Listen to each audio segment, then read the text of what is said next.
औज़ुबिल्लाहिमिनश्शैतानिर्रजीम बिस्मिल्लाहिर्रहमानिर्रहीम अस्सलामु अलैकुम वरहमतुल्लाहि वबरकातुहू। आप देख रहे हैं A to Z अमलियत चैनल। आज मैं अपने बहनों भाइयों के लिए एक ऐसा अमल लेकर हाजिर हुआ हूँ।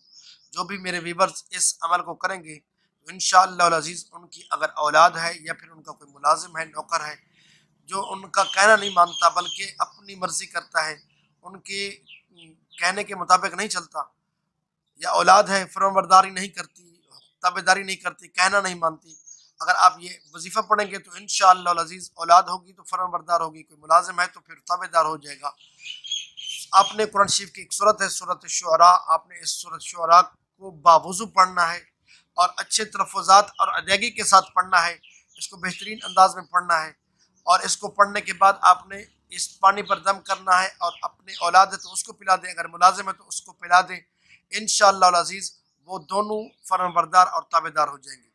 इसी तरह अगर कोई मुलाजमा है तो उसको भी पिला सकते हैं। सूरत शुअरा को आपने पढ़कर दम करके पानी पे पिलाएं, इंशाअल्लाह अल्लाह का फजल और आपकी जो नीयत होगी अल्लाह ताला उसके मुताबिक उनको फरमाबरदार बना देगा। अल्लाह ताला हम सब कामयाब नासिर हो। अस्सलामु अलैकुम वरहमतुल्लाहि वबरकातुहू।